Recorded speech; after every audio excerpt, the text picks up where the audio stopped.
So I wanted to know what made you being interested in this project in the first place? As someone from the Middle East, I found that Marie was this standard bearer for the truth in a world of conflict that we don't often see.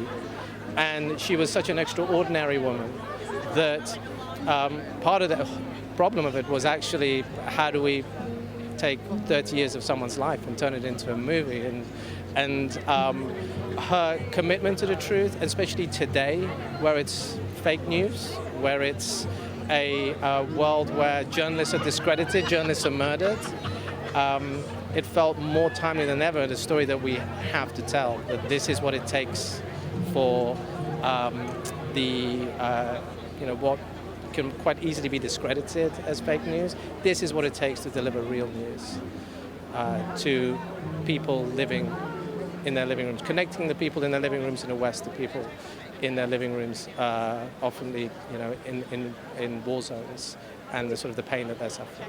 So in that sense, how did you approach the screenwriting itself? The people who were there are actually here tonight.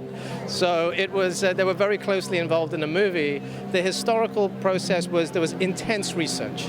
So Marie Brenner, who wrote the Vanity Fair article, had done an amazing amount of research amongst Marie's friends and colleagues. And then I did my own several months of research, which involved her family, and again with the colleagues. I wrote a couple of drafts of the script, and then Matt Heinemann came on board, and then we went into another round of research involving a lot of the members of Paul Conroy, who's coming up the red carpet now, who Jamie plays. And so they were consultants on the movie, and we had to walk this line of Marie was about the truth. We have to be committed to the truth while at the same time telling a moving, gripping piece of cinema. So you would say it's a very faithful biopic, I imagine. I wouldn't call it a biopic. We're very nervous about calling it a biopic because it was such a...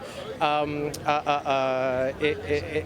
don't know if you've seen the movie yet, but it is a pretty sort of extraordinary and explosive and visceral piece of cinema. But truth and accurate and as close as we can while maintaining, not making a 5-hour movie, was absolutely.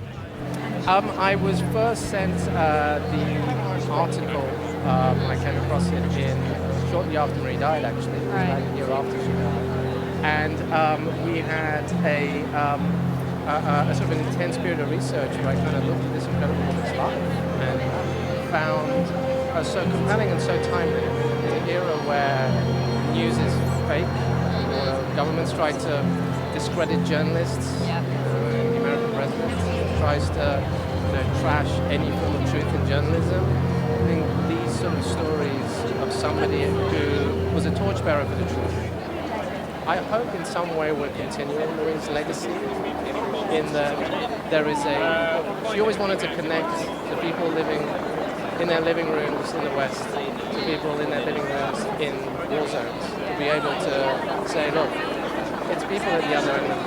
The only people that ever benefit from war are governments and sort of obfuscation. And I think for Marie, if we can do even a fragment of that work for her to make you feel what it's like to be in war and what it takes to deliver truth to what can quite easily be called fake news, and what it takes to be a journalist, then we've done our job.